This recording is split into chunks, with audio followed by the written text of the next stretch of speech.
안녕하십니까. 고려대학교 정치외교학과 권효경이라고 합니다. 저는 SSK 불평등과 민주주의 연구센터장을 맡고 있습니다. 오늘 시민 강좌에서 제가 말씀드릴 주제는 한국 민주주의는 왜 불평등을 완화하지 못해왔나에 관한 것입니다. 자, 이에 대해서 앞으로 60분 정도 말씀을 드리도록 하겠습니다. 자, 99대 1 사회라는 거에 대해서는 많은 이야기를 들어보셨을 겁니다. 아주 전 세계적으로 99대 1 사회라는 슬로건이 많이 알려져 있는데요.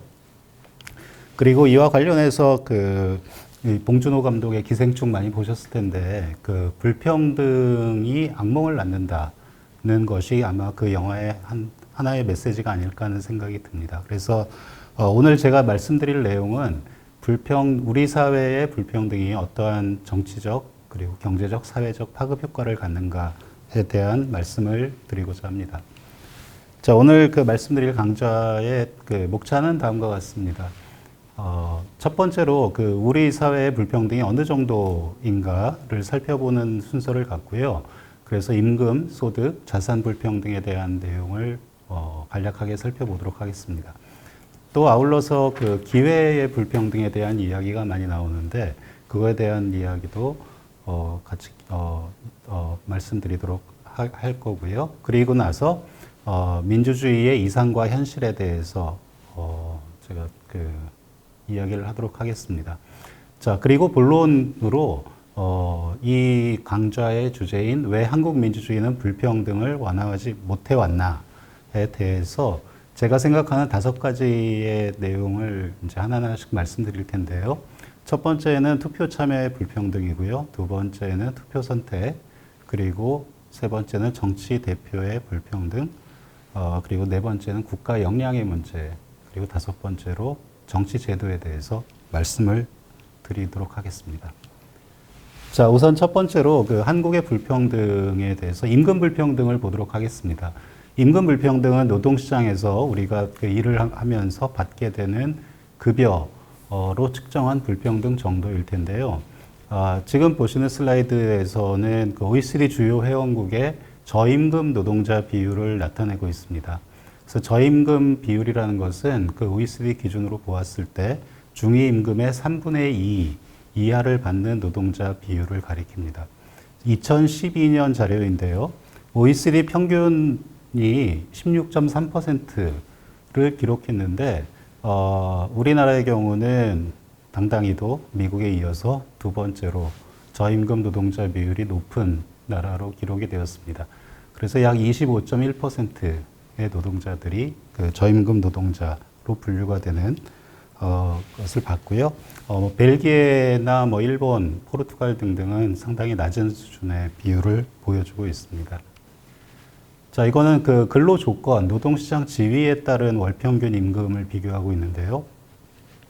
정규직과 비정규직 사이에 평균 임금을 지금 살펴보고 있습니다. 그래서 2016년부터 2020년까지 시기를 바라보고 있는데 정규직 노동자의 경우 월 평균 323만 원을 받는 반면에 비정규직의 경우 2020년 시점입니다. 171만 원 정도를 받는 것으로 나타납니다. 거의 2배의 차이를 보이는 걸 알 수 있습니다. 그래서 이 정규직 노동이냐 아니면 비정규직 노동이냐에 따라서 임금 격차가 매우 심각한 것을 볼 수가 있습니다. 자, 그리고 이거는 성별 임금 격차를 보여줍니다. 그래서 2020년 OECD 보고서에서 가져온 건데요. 대한민국의 경우 보시면 가장 성별 임금 격차가 높은 나라로 기록이 됩니다.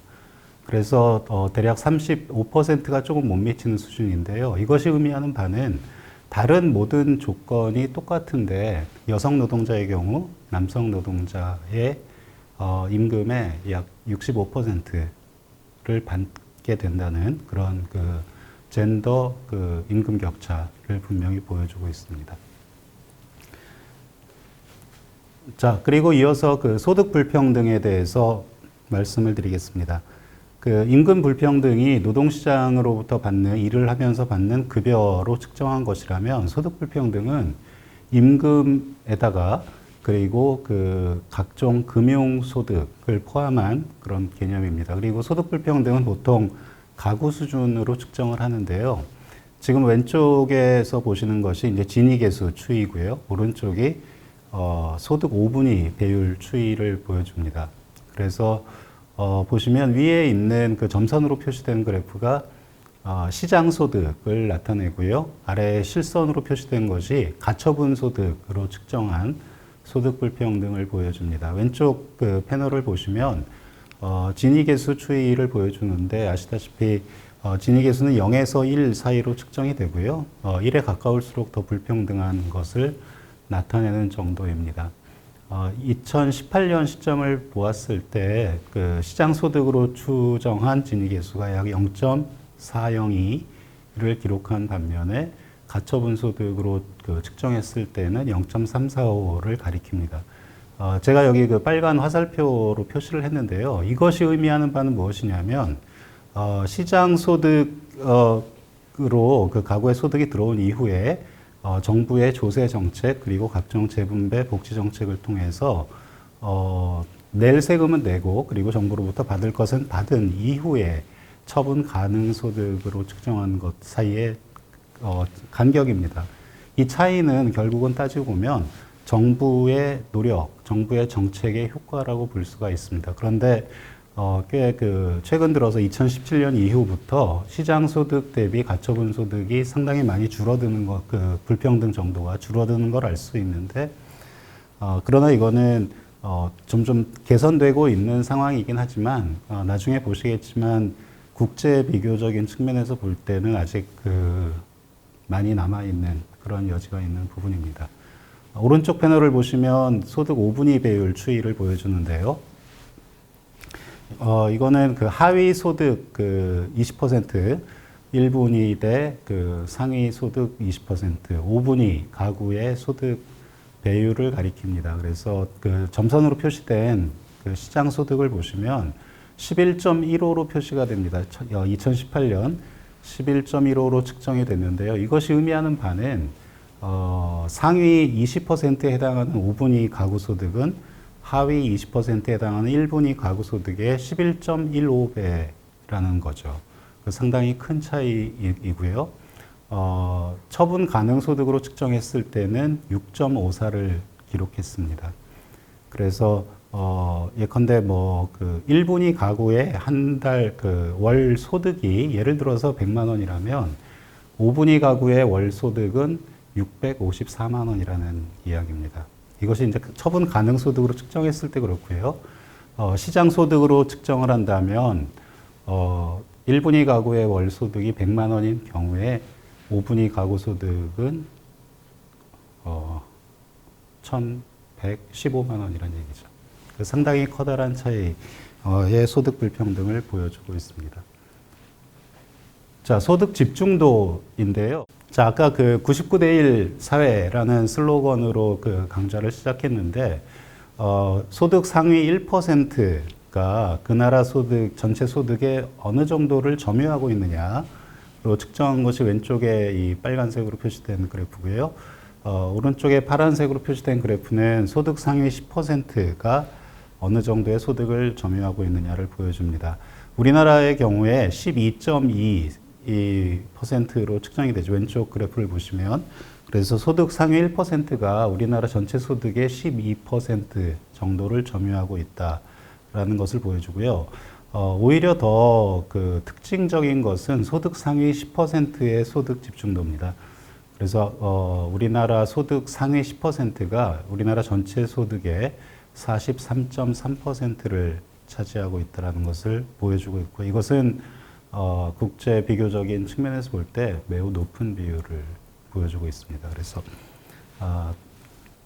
그리고 이어서 자산 불평등을 볼 텐데요. 아까 그 임금 불평등을 봤고요. 소득 불평등에 이어서 자산 불평등을 보겠습니다. 자산 불평등은 우리가 임금 플러스 그리고 금융소득, 그러면 소득이라는 개념이 되는 거죠. 거기에다가 부동산 자산을 포함한 그런 그 기준입니다. 그래서 이 자산으로 측정한 불평등 정도를 보면 오히려 그 소득 불평등보다 더 심각한 수준에 있다는 것을 우리가 잘 알 수 있습니다.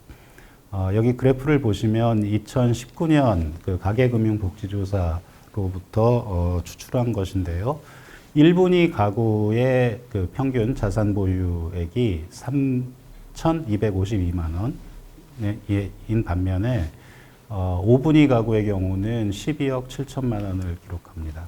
그래서 1분위 가구에 비해서 5분위 가구의 자산 보유액이 매우 크게 나타나죠. 그래서 우리나라의 불평등 정도, 경제적인 불평등을 이야기할 때 아까 처음에 본 것처럼 그 임금 불평등 정도가 매우 다른 나라에 비해서 높다는 특징을 갖고 있고요. 그것보다도 더 심각한 거는 우리 사회에서 최근에 큰 이슈가 되고 있지만 그 부동산이나 주택 등등을 포함한 자산으로 측정한 불평등 정도가 매우 심각하다는 것을 알 수 있습니다. 자, 그러면 이런 그 다양한 경제적 불평등에 대해서 우리나라 정부가 어느 정도 정책을 통해서 재분배 효과를 보여주느냐라는 것에 대해서 그 OECD 데이터를 가져왔는데요. 이 세전 세후 진위계수 개선율로 측정을 합니다. 그래서 아까 잠깐 언급한 것처럼 세전 진위계수에 비해서 세후 진위계수가 어떻게 달라지는지 그리고 그것에 따른 개선율이 어느 정도인지를 보여주는데 2016년 순위를 볼 때 우리나라가 OECD 회원국 중에서 26위 거의 최하위권을 기록합니다. 그래서 1위를 기록했던 핀란드의 경우는 거의 뭐 48%대를 유지하고 있는데 이것이 의미하는 바는 세전 진위계수 소득 불평등에 비해서 세후 소득 불평등이 절반 수준으로 감소된다는 거죠. 그래서 시장이 창출해내는 불평등을 정부가 조세 정책과 재분배 정책을 통해서 그 불평등의 절반 정도를 감소시킨다는 것을 보여주고 있습니다. 그에 비해서 우리나라의 경우는 2017년 시점에서 12.6%에 머무르는 그런 그 성적을 기록한 바 있습니다. 자, 이어서 그 기회 불평등에 대해서 말씀을 드릴 텐데요. 요즘에 그 우리 사회에서 기회 불평등 그리고 공정 등등에 대한 이야기를 매우 많이 하고 있는데 이 그래프를 보시면 이거는 KDI 자료인데요. 왼쪽에 보시면 성공의 실력이 중요하다는 진술에 대해서 얼마나 동의하느냐라는 비율을 보여줍니다. 빨간색 바 그래프가 그 우리나라 그 응답자들의 분포이고요. 그리고 미국, 일본, 중국과 비교를 하고 있는데 빨간색 바 그래프에 집중을 해서 보시면 분명한 패턴이 보이시죠. 그래서 청년층일수록 20대일수록 20대가 30대에 비해서 훨씬 더 그 성공의 실력이 중요하다는 진술에 동의하는 비율이 낮아집니다. 거꾸로 이제 60대의 경우는 약 75.5%가 동의를 하고 있는데 20대의 경우는 51.2%에 불과합니다. 그래서 세대 간에 성공에 있어서 실력이 더 중요하냐 아니면 실력 이외에 여러 가지 뭐 환경이라던가 여러 가지 그 뭐 백그라운드라던가 어떻게 표현을 할지 모르겠지만 그것이 더 중요하다는 비율이 청년층일수록 더 늘어나고 있는 것을 여실히 볼 수 있습니다. 오른쪽 그래프를 보실게요. 이거는 세대 간 상관계수의 추이입니다. 그래서 여기서 보시면 세 세대를 지금 오버랩 시키고 있는데요. 할아버지와 아버지, 그리고 아버지와 본인과 아들입니다. 여기서 본인이라고 할 때 기준은 이 연구의 그 시점으로 볼 때 본인은 지금 현재 한 50세 정도의 그 연령층, 베이비 부머 세대 혹은 그 바로 직후 그 세대라고 생각을 하시면 돼요. 그래서 예컨대 뭐 말씀드리고 있는 제가 이제 본인이라고 생각하시면 되고요. 그래서 저와 아버지의 관계, 그리고 제 아버지와 제 할아버지의 관계, 그리고 저와 제 아이의 관계를 보시면 교육 수준과 사회 경제적 지위 사이의 상관계수를 나타냅니다. 분명히 알 수 있는 거는 할아버지와 아버지, 제 할아버지와 제 아버지 사이에는 뭐 60%, 0.6 그리고 0.66 정도로 상당히 높은 상관계수를 보이고 있죠. 그런데 이제 저희 세대의 경우는 제 아버지와 교육 수준의 경우는 약 0.45이고요. 사회 경제적 지위의 경우는 0.17로 매우 낮은 수치를 보입니다. 그래서 이 사회 경제적 지위의 대물림이라고 표현할까요? 그것의 정도가 매우 낮은 그런 세대였던 거죠. 그것에 비해서 저와 제 아이 사이의 상관계수는 어떻게 나타나냐면 교육 수준의 경우는 약 0.6 정도로 나타나고요. 사회 경제적 지위는 0.4 정도로 나타납니다. 이것은 어떻게 해석할 수 있냐면 제 아이의 교육 수준은 제 교육 수준의 뭐 60% 정도 영향을 받는다는 거죠. 대물림이 되는 거죠. 그리고 제 아이의 사회 경제적 지위는 제 사회적 경제적 지위의 한 40% 정도 이제 대물림이 되는 그런 것을 나타냅니다.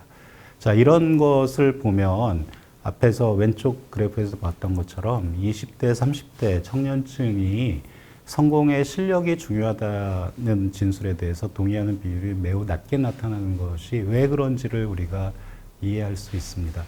그리고 반면에 50대, 60대의 경우는 70%가 훨씬 넘게 열심히 노력하고 그리고 실력을 닦으면 성공할 수 있다라는 그런 믿음을 갖고 있는 건데 그거는 50대, 60대들이 자신들이 이제 그 교육을 받고 그리고 노동시장에 진출할 때 겪었던 경험이 그대로 투사된 것이라고 볼 수 있습니다. 그러나 지금 청년층들의 경우는 이런 진술에 선뜻 동의하기가 쉽지 않을 거라고 봅니다. 자, 그리고 이 다음 슬라이드는 조금 복잡한데요. 이거는 기회 불평등을 나타내는 하나의 그 순환 버스라고 생각을 하시면 돼요. 그래서 우선 그 화살표 방향대로 보면 우리나라 그 고1 학생의 이제 가구 소득 분포를 보여주는데요. 특성화고 그리고 일반고, 자율형 사립고 그리고 그 특목고를 볼 때 특목고 쪽으로 갈수록 더 그 고소득층 이 많이 분포가 되는 것을 알 수 있습니다. 반대로 특성화고의 경우는 저소득층 이 가구 소득을 보여주고 있죠. 사실은 우리가 이미 다 알고 있거나 실제로 느끼고 있는 그러한 현실이기도 합니다. 그리고 나서 또 오른쪽으로 쭉 가시다 보면요.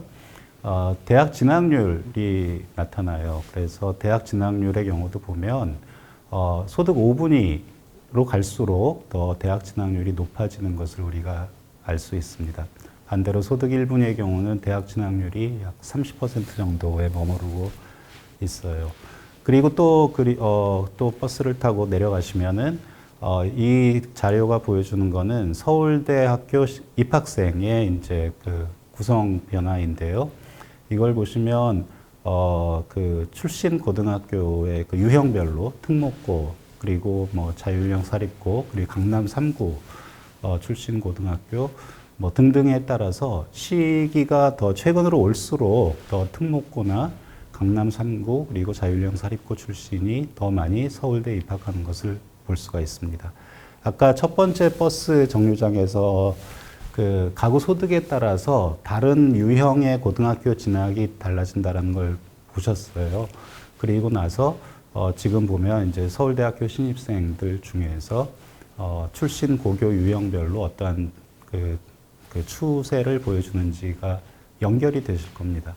자, 그리고 나서 또 버스를 타고 가시면 정규직 비율을 볼 수 있어요. 그래서 대기업 입사에 취직하는 취업률 등등도 따지고 보면 이 그 가구 소득과 상당히 그 상관관계가 높은 걸 알 수 있습니다.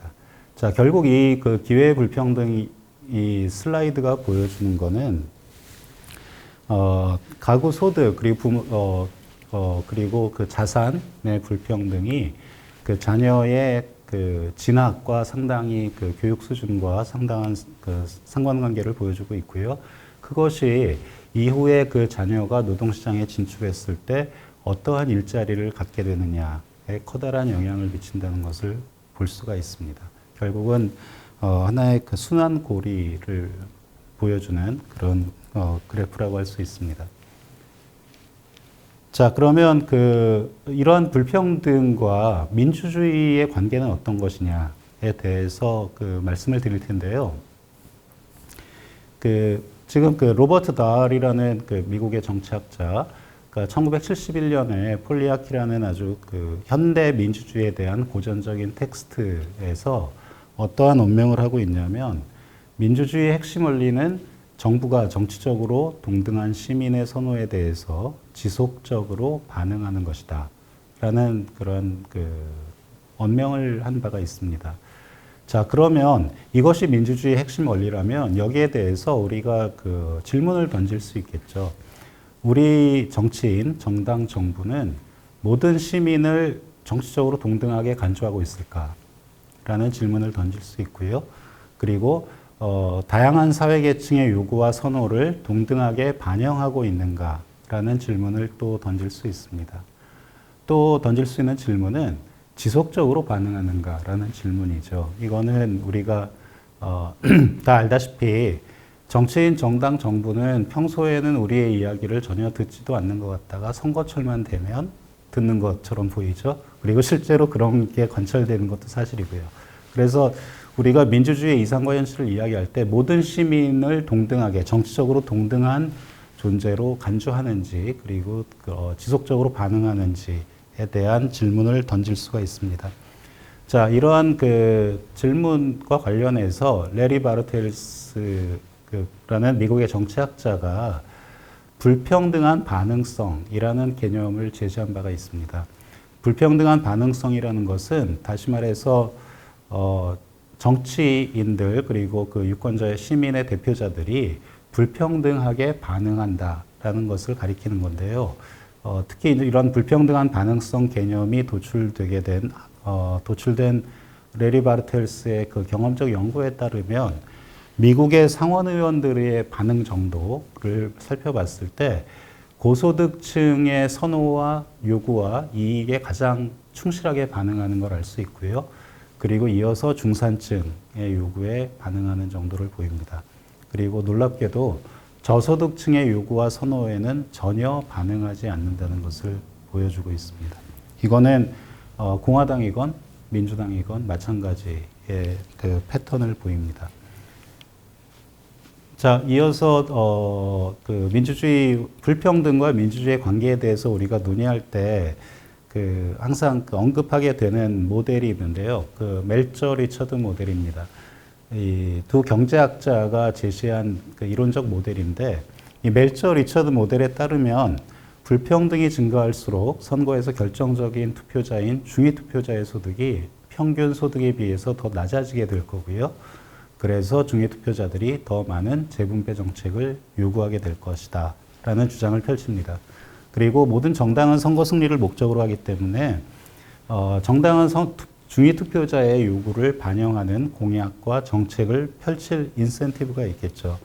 자, 따라서 불평등이 증가할수록 재분배가 늘어날 것이다 라는 이런 이론적 예측을 도출한 바가 있습니다. 그런데 경험적으로 볼 때 우리나라뿐만이 아니라 세계적으로 많은 민주주의 국가에서 과연 불평등이 증가할 때 재분배가 늘어나느냐에 대한 논쟁은 계속 진행이 되고 있습니다. 잘 생각해 보면 현상적으로 살펴보면 비교적 OECD 회원국 중에서 평등한 나라에 속하는 스칸디나비아 국가들에서 오히려 더 많은 재분배가 늘어나는 걸 알 수 있죠. 아까 슬라이드에서 보셨지만 이 세전 세후 진위계수의 개선율이 가장 높았던 나라는 핀란드였습니다. 그런데 핀란드의 불평등은 낮은 것으로 우리가 알고 있죠.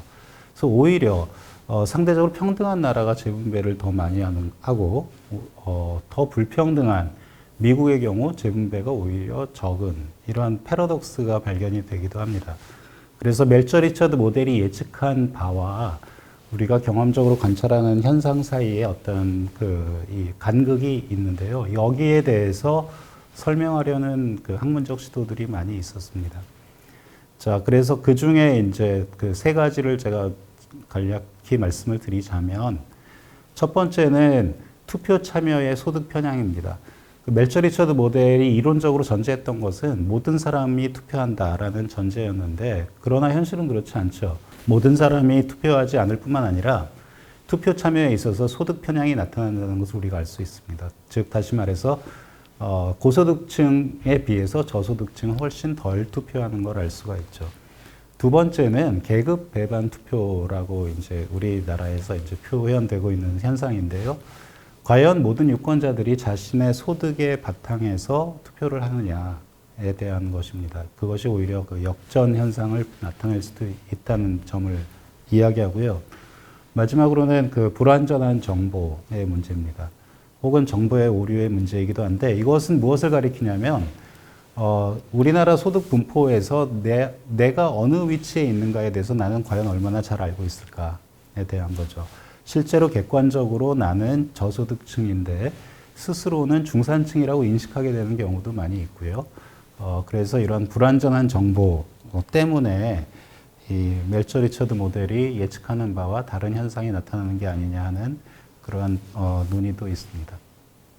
자, 그러면 이 강좌가 시작하면서 던졌던 질문, 한국 민주주의는 왜 불평등을 완화하지 못해왔나에 대한 그 5가지 그 생각을 말씀드리겠습니다. 첫 번째는 투표 참여의 문제입니다. 이것은 그 조금 전에 우리가 살펴봤던 투표 참여의 소득 편향과 관련이 있습니다. 그래서 저소득층이 고소득층에 비해서 덜 투표한다라는 점이고요. 이거는 우리나라뿐만 아니라 전 세계적인 현상입니다. 모든 나라에서 그 고소득층이 훨씬 더 열심히 투표하는 걸 알 수 있고요. 세대별로 볼 때는 노년층이 청년층에 비해서 더 열심히 더 많이 투표한다는 것도 세계적으로 보편적인 현상이기도 합니다. 그런데 이제 소득과 관련해서 이런 소득 편향이 나타내는 거고요. 여기서 이제 우리가 던질 수 있는 질문은, 불평등이 심화되면 저소득층의 투표 참여가 이전보다 늘어날까라는 경험적인 질문을 던져볼 수 있습니다. 다시 말해서 불평등이 심화될수록 투표 참여의 소득 편향이 더 심화가 될 것이냐 아니면 완화될 것이냐라는 질문을 던질 수가 있죠. 두 가지 이제 대립적인 가설이 도출되는데요. 첫 번째는 불평등이 심화될수록 저소득층의 정치 효능감은 예전보다 더 약화가 될 것이고, 따라서 더 정치적으로 무관심해질 것이고, 그래서 투표 참여가 이전보다 훨씬 더 감소할 것이다. 다시 말해서 투표 참여의 소득 편향이 더 심화될 것이다라는 예측이 가능하죠. 두 번째 도출할 수 있는 대립적인 가설은, 불평등이 심화되고 그것을 피부로 느끼면서 오히려 저소득층이 투표장에 나와서 느끼는 분노와 불만을 표출할 가능성이 있다라는 그런 가설도 도출할 수 있습니다. 자, 이 두 가지 대립적인 가설에 대해서 여러 이제 학문적인 그 논의가 진행 중에 있습니다. 자, 그러면 이 그래프는 미국 데이터인데요. 그 왼쪽에 보시면 2008년 미국 대통령 선거에서의 투표율이고요. 오른쪽은 2010년 중간 선거에서의 투표율을 보여줍니다. 그 회색으로 표시되는 바가 그 투표한 사람들의 비율이고요. 검은색은 이제 투표하지 않은 사람들의 비율이고, 맨 밑에 이제 하얀색으로 표시가 될 텐데요. 그것은 이제 투표권이 없는 사람들의 비율입니다. 그리고 X축은 소득 구간을 가리켜요. 그래서 오른쪽으로 갈수록 더 고소득층을 나타내는 것입니다. 그래서 미국의 이 2008년, 2010년 그 투표율 데이터를 보면 분명히 알 수 있는 거는 그 회색 바 그래프 투표자의 비율이 오른쪽으로 갈수록 더 높아지는 걸 알 수가 있습니다. 다시 말해서 저소득층에서 고소득층으로 쭉 옮겨갈수록 더 투표율이 늘어나는 것을 우리가 볼 수 있죠. 자, 미국의 경우 여실히 그 투표 참여의 소득 편향이 발견이 됩니다. 자, 그러면 우리나라는 어떨까요? 그래서 제가 그 2018년에 그 대학원생과 한서빈 씨와 공저한 그 이 정박 연구에 발표한 그 연구 결과를 가져왔는데요. 이 한국 종합 사회조사 자료를 이용해서 2003년부터 2014년 사이에 소득계층과 투표 참여의 추이를 살펴봤습니다. 그 왼쪽 패널을 보시면 소득과 투표 참여의 추이이고요. 빨간색 점선으로 표시된 것이 고소득층이고요. 그 밑에 파란색이 중산층, 그리고 그 삼각형으로 표시된 것이 저소득층을 나타냅니다. 자, 2003년부터 2014년 시기에 모두 공통적으로 고소득층의 투표율이 다른 계층에 비해서 높은 거를 알 수 있습니다. 그리고 오른쪽 패널을 보시면 좀 더 명확하게 나타내기 위해서 고소득층과 저소득층 사이의 투표 참여의 격차를 보여줍니다. 그래서 0으로 그 표시된 그 점선은 무엇이냐면 고소득층과 저소득층 사이에 투표 참여의 격차가 없을 때 0이겠죠. 이 시기에 보면 분석 대상이 된 시기에 보면 이 고소득층과 저소득층의 투표율의 차이가 항상 0보다 높은 걸 알 수가 있습니다. 다시 말해서 저소득층에 비해서 고소득층이 훨씬 더 많이 계속 지속적으로 그 투표장에 서 그 투표를 행사했던 것을 볼 수 있습니다. 그래서 우리나라도 마찬가지로 이 투표 참여의 소득 편향이 발견되는 그래프고요. 자, 그러면 이번에는 그 중위소득을 중심으로 해서 중위소득 이하와 중위소득 이상으로 한번 구분을 해서 보았습니다. 자, 그랬을 때도 마찬가지로 빨간색 그 점선으로 표시된 것처럼 중위소득 이상이 중위소득 이하에 비해서 지속적으로 더 많이 투표하는 걸 알 수가 있습니다. 오른쪽 패널도 마찬가지로 항상 그 중위소득 이상 집단이 이하 집단에 비해서 더 많이 투표하고 있는 걸 볼 수가 있죠. 자, 그러면 불평등과 투표 참여의 소득 격차, 소득 편향이 어떠한 패턴을 보일까라는 질문에 대해서 지금 보시는 그림과 같이 표시를 해봤습니다. 그래서 왼쪽 패널을 보시면 X축은 불평등 정도, 진위계수로 표시된 불평등 정도를 나타내고요. 그리고 Y축은 고소득층과 저소득층 사이의 투표 격차, 그리고 이제 중위소득 이상과 이하 집단의 투표 격차를 나타냅니다. 여기서 보실 수 있는 거는 불평등 정도와 그리고 투표 소득 집단 간 투표 격차가 미세하지만 그렇게 강하진 않지만 이 양의 상관관계를 나타내는 것을 보실 수가 있습니다. 다시 말해서 불평등 정도가 더 높을수록 고소득층과 저소득층 사이의 투표 격차가 더 증가하는 것을 볼 수 있습니다. 그래서 아까 말씀드린 그 대립되는 가설과 관련해서 불평등이 증가할 때 오히려 저소득층은 이전보다 더 정치 효능감이 약화되고 정치적으로 무관심해지고 따라서 이전보다 덜 투표한다는 것을 볼 수가 있죠. 자, 두 번째, 왜 한국 민주주의가 불평등을 완화하지 못했는가와 관련해서 두 번째는 투표 선택의 문제를 말씀드리겠습니다. 소득에 따른 투표 선택, 소득 기반 투표가 우리나라에서 발견이 될 것인가에 대한 질문인데요. 자신의 그 유권자가 그 처한 어떤 그 상황에 따라서 자신의 경제적 이익에 조응하는 정책을 펼칠 것이라 기대되는 후보자에게 투표하는 게 합리적이라고 할 수 있습니다. 그런데 과연 그러한가라는 질문이 있고요. 두 번째는 불평등이 증가하면 소득에 따른 투표 선택이 더 분명해질까? 왜냐하면 불평등이 증가하고 불평등이 커다란 사회적 이슈가 되고 선거에서 중요한 이슈로 등장하게 되면 자신의 소득에 바탕한 투표 선택이 이루어질까라는 질문을 던질 수가 있는데 이에 대해서 그 미국 사례 그리고 한국 사례를 간단하게 살펴보도록 하겠습니다.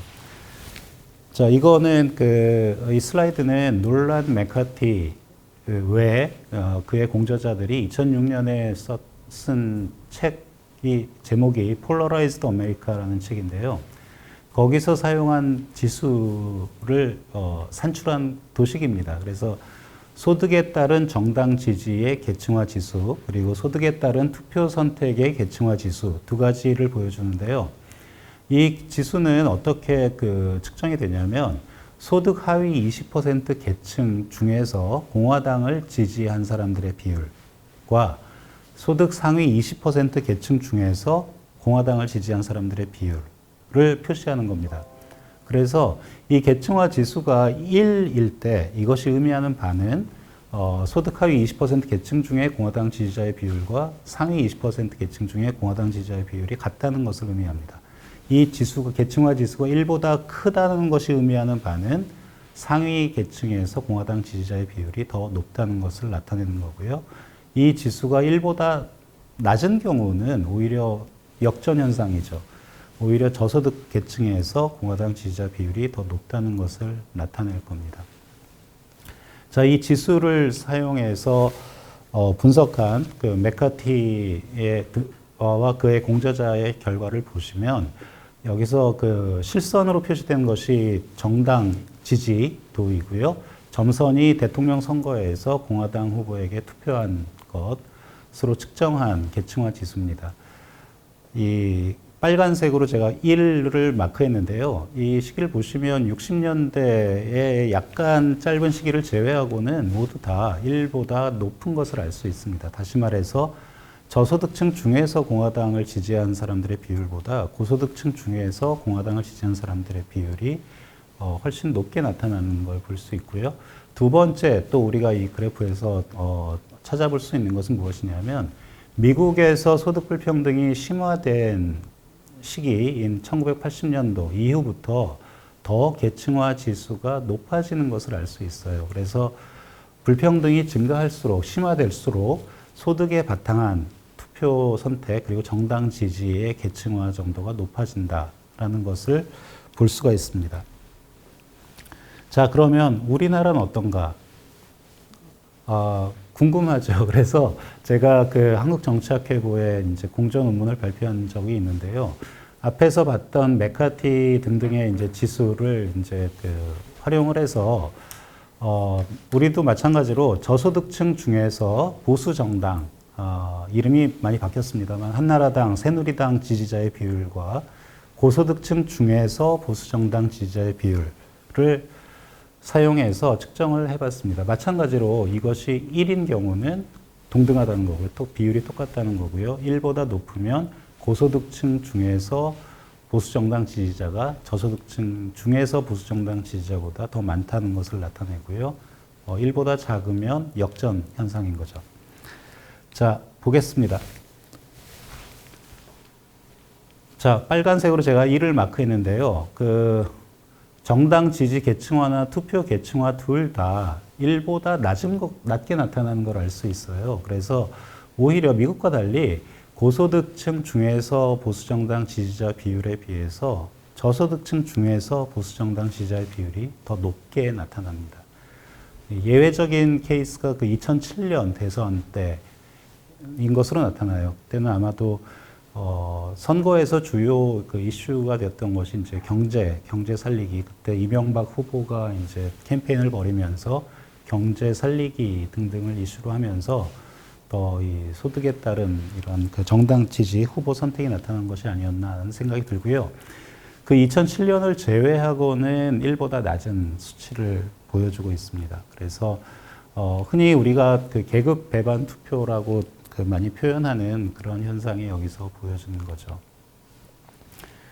자, 왜 그럴까에 대해서는 여러 가지 이제 그 추론이 가능하겠지만, 모두 다 사실은 이제 이것을 그 하나의 그 이론적인 설명으로 제시하는 수준에 가진 못했고요. 하나의 여러 가지 이제 추론을 제시하고 있는데, 첫 번째는 노년층, 저소득층 중에서 국가 정체성이 매우 높다라는 것인데, 이거는 그 모제스 샤요라는 그 경제학자가 이제 제시한 이론 중에 우리가 모두 다 다중 정체성을 갖고 있잖아요. 그래서 크게 봤을 때 그 계층 정체성 혹은 계급 정체성이 있고 그리고 이 다양한 사회적 정체성이 있는데 국가 정체성도 사회적 정체성 중에 하나겠죠.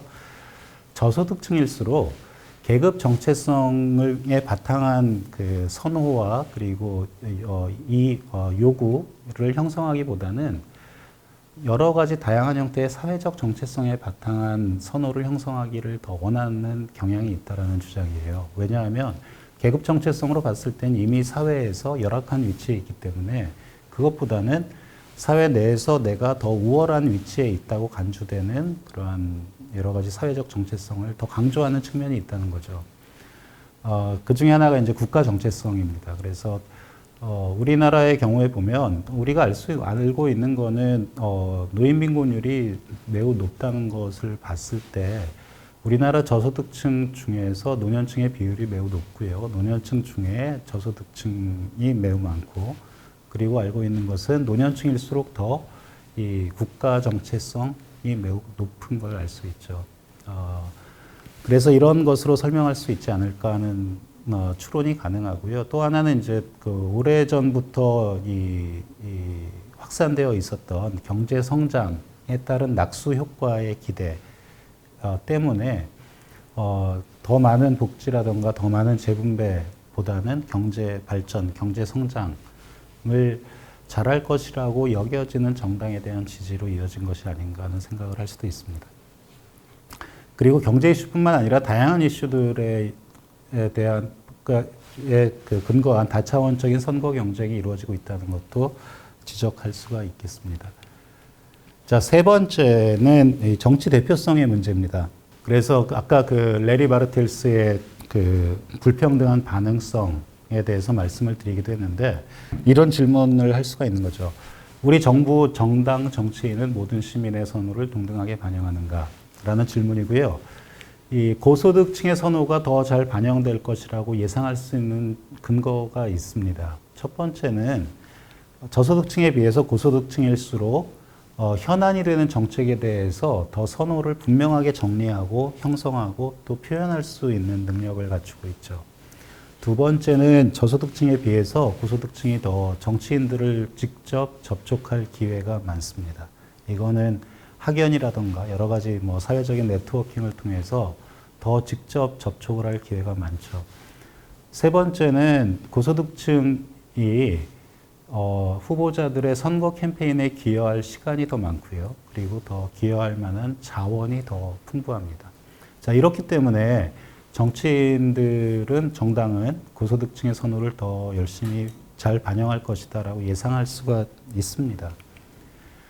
자, 이 그래프는 아까 말씀드렸던 그 레리 바르텔스의 2008년 불평등한 민주주의라는 책에서 이제 분석된 거고요. 이 왼쪽 바 그래프가 민주당이고요. 오른쪽이 공화당을 나타내는 거고, 저소득층, 중산층, 고소득층으로 나눴습니다. 자, 이것이 보여주는 바는 그리고 Y축은 그 responsiveness, 반응성의 정도를 나타내는 건데요. 저소득층의 경우는 반응성이 없죠. 오히려 마이너스입니다. 그래서 민주당이건 공화당이건 저소득층의 선호에는 전혀 반응하지 않는다는 것을 알 수 있고, 중산층이나 고소득층의 경우는 반응도가 높게 올라갑니다.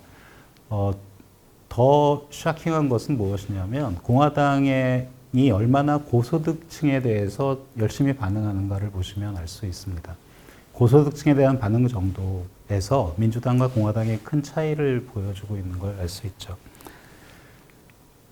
자, 그리고 우리가 정치 대표성을 이야기할 때 두 가지 측면을 구분해서 보는데요. 하나는 이제 형식 대표성, descriptive representation이라는 거고요. 두 번째는 실질적 대표성, substantive representation이라는 부분입니다.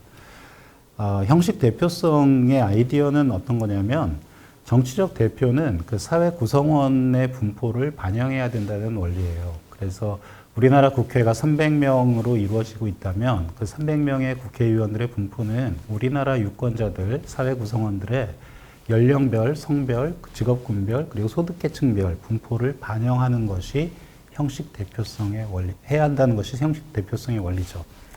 그래서 성별로 우리나라 뭐 남성과 여성이 50대 50이라면 150석을 여성 의원이 차지해야 되는 게 형식 대표성의 이제 극단적인 아이디어라고 할 수 있습니다.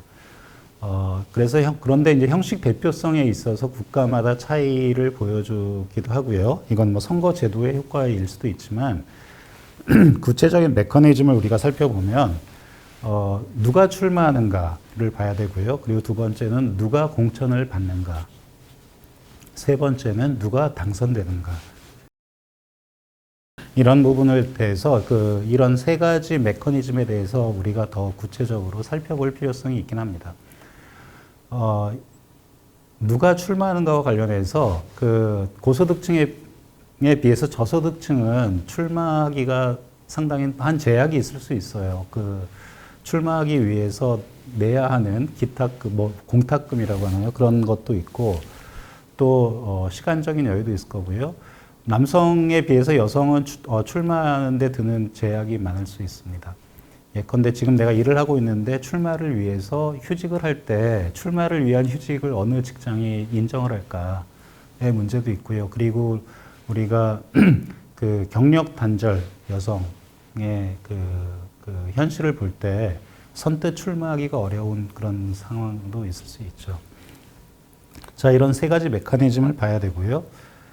자, 그러면 우리나라 21대 국회를 한번 살펴보겠습니다. 지난 그 작년 4.15 총선 결과 연령별로 보시면 50대, 60대가 압도적으로 다수를 이루고 있는 걸 볼 수 있고요. 그 성별로 보면 여성 의원이 57명에 불과합니다.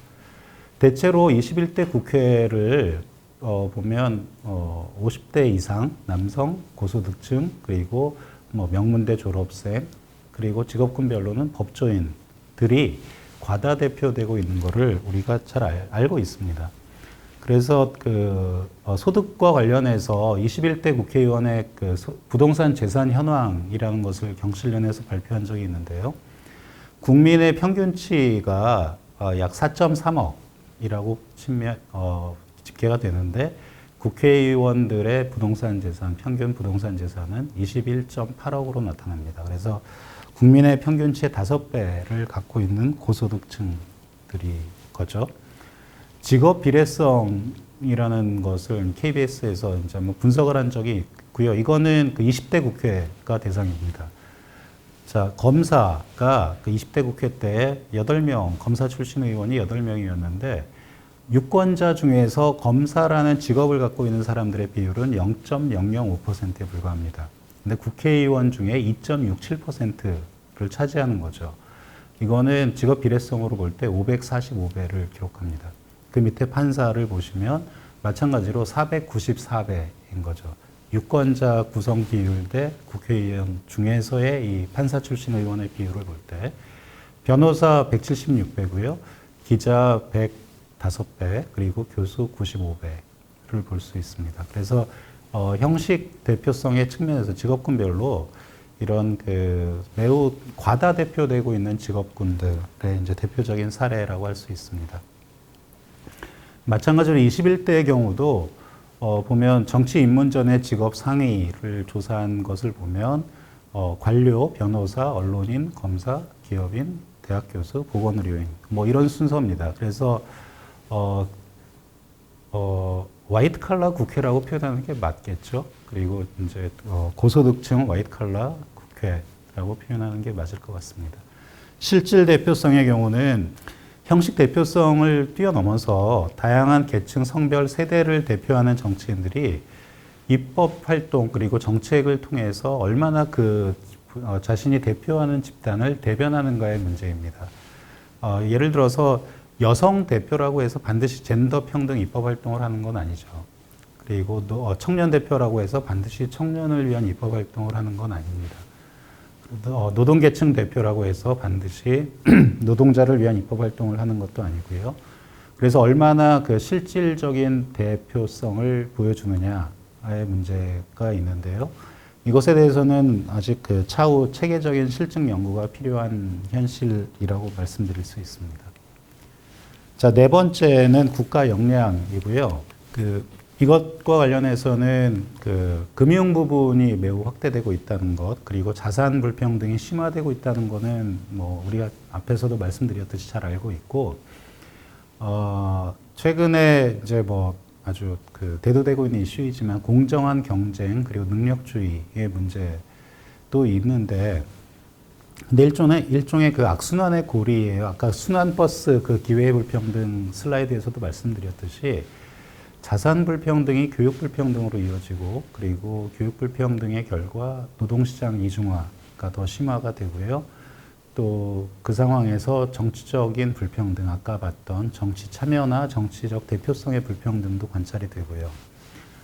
자, 이런 악순환의 고리에서 중요한 거는 어떻게 보면 국가 운영 능력 혹은 국가 역량의 강화가 필요하다는 것을 알 수가 있습니다. 결국 그래서 이 불평등이 심화되고 이런 그 일종의 악순환 고리를 형성하고 있는 상황에서 국가가 어떻게 해야 하느냐, 얼마나 그 역량을 갖고 국가가 어떠한 일을 해야 하느냐에 대한 문제일 수 있습니다.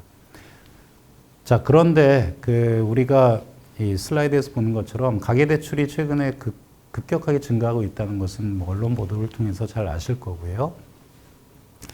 그런데 오른쪽 패널을 보시면 더 특징적인 것은 20대 이하 그리고 30대에서의 그 신용 대출이 급격하게 증가하고 있는 걸 알 수 있습니다. 3년 전에 비해서. 자, 그래서 우리가 많이 보도를 통해서 본 것처럼 대출을 끌어모아서 투자를 한다라는 이런 부분이죠. 근데 20대, 30대가 대출을 끌어모아서 부동산 주택 구입을 위한 투자도 하겠지만 집값은 계속 올라가고 있는 상황에서 부동산보다는 다른 부분에 눈을 돌릴 수가 있겠죠. 자, 다들 아시다시피 영끌 주식 투자 현상인 겁니다. 자, 그러면 이거는 우리나라 복지국가와 관련된 문제인데요. 우리나라의 작은 복지국가의 어두운 면입니다. 그래서 우리가 작은 복지국가라는 표현을 많이 쓰는데, 오래전 노래 가사이지만, 내가 만약 어려울 때면 누가 날 위로해주지? 이죠. 내가 만약 실직을 하거나, 산재를 겪었거나, 은퇴를 해야 되거나, 출산 육아를 해야 되면 누가 나를 보호해주지? 라는 질문을 우리가 던질 수 있어요. 그것이 그 역할을 해야 되는 게 복지국가입니다. 자, 그런데 우리나라 복지국가의 발전 정도, 제도와 수준이 그것을 못 따라가고 있는 상황에서 사적 대안을 찾는 현상이 벌어지는 겁니다. 복지국가에 대한 사적 대체제로서 가장 먼저 생각할 수 있는 것은 부동산이에요. 주택이죠. 왜냐하면 노동소득에 비해서 주택 등등의 부동산은 영구소득의 특성을 갖고요. 그리고 자가보험의 기능을 할 수가 있습니다. 우리가 뭐 주변에서 보시면 은퇴할 무렵에 갖고 있던 집을 팔아서 현금화를 하고 그것을 갖고 현금 중에 일부로 조금 더 작은 집으로 옮기고 나머지 현금화한 것을 갖고서 이제 노후를 대비한다. 이런 식의 이제 자가보험 시스템이 이제 이루어질 수가 있는 건데, 그런데 부동산에 대한 접근도 용이하지 않고 워낙 가격이 올라서 쉽지 않다고 생각하는 젊은 계층의 입장에서는 다른 대안을 찾는 거죠. 끊임없이 사적 대체제를 찾는 그런 현상이 보이는 겁니다. 여기에 덧붙여서 금융 대출 산업에 대한 여러 탈규제화가 지속적으로 이루어지면서 비교적 쉽게 대출을 받을 수 있는 나라, 그런 시스템에서 그리고 복지국가의 발전은 더딘 상황에서 사적 대체제를 찾기 위한 그러한 자구책의 일환으로 나타나는 현상이 영끌, B2 주식 뭐 등등이라고 얘기할 수 있습니다. 그리고 마지막으로 정치 제도의 문제인데요. 자, 우리나라는 지난번에 이제 선거법 개정 이후에 준연동형 비례대표 선거 제도를 갖고 있지만 이거는 실제로는 다수제 선거 제도라고 할 수 있고요. 우리가 알고 있는 거는 투표율의 측면에서 그리고 정치 대표성의 측면에서 비례대표제가 다수제보다 더 우월하다는 걸 알 수 있습니다. 왜냐하면 비례대표제는 사표가 발생하지 않고요. 그리고 정당 득표율이 비례적으로 의석률로 전환이 되기 때문에 많은 사람들이 투표할 인센티브를 분명히 느끼게 될 겁니다. 그런 점에서 비례대표제가 더 우월하다는 말씀을 드리고요. 이렇게 생각해 볼 수 있죠. 지역 민원 해결이 중요할까 아니면 보편적인 복지 정책, 다양한 재분배 정책, 아니면 최대한 많은 사회 계층의 요구를 반영할 수 있는 프로그램 개발이 더 중요할까를 살펴봤을 때 어떤 정치 제도가 더 좋을까라는 고민을 우리가 할 수 있습니다. 그래서 어떤 식으로든 정책 중심의 선거 경쟁이 이루어지는 게 필요하고요. 또 정책 중심의 의정 활동이 이루어지는 게 필요합니다.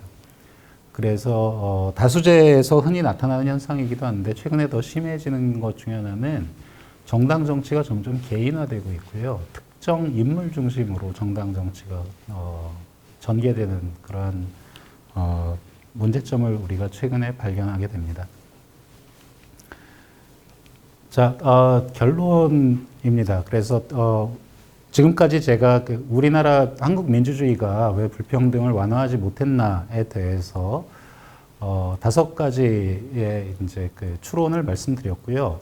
투표 참여, 투표 선택, 정치 대표성, 국가 역량, 그리고 정치 제도 이 5가지 차원에서 말씀을 드렸습니다. 중간에 그 지적된 바이기도 하지만 세전소득과 세후소득의 차이에 들어가는 거는 정부의 조세정책 그리고 복지정책인 거죠. 그래서 어떻게 하면 정부가 조세정책과 복지정책을 통해서 시장이 창출해내는 불평등을 완화할 수 있는가, 어떠한 노력을 펼치는가가 매우 중요하다는 것을 강조하고 싶고요. 또 더 중요하게는 민주주의에서 우리의 대표자들이 누구의 이익을 반영하고 그리고 어떤 입법 활동을 하며 그리고 어떤 정책을 추진하는가가 불평등을 완화할 수 있느냐 여부를 결정짓는 매우 중요한 그러한 포인트입니다. 그래서 결론적으로 말씀드리자면 슬로건처럼 들리긴 하지만 문제는 정치다라고 말씀드릴 수 있겠습니다.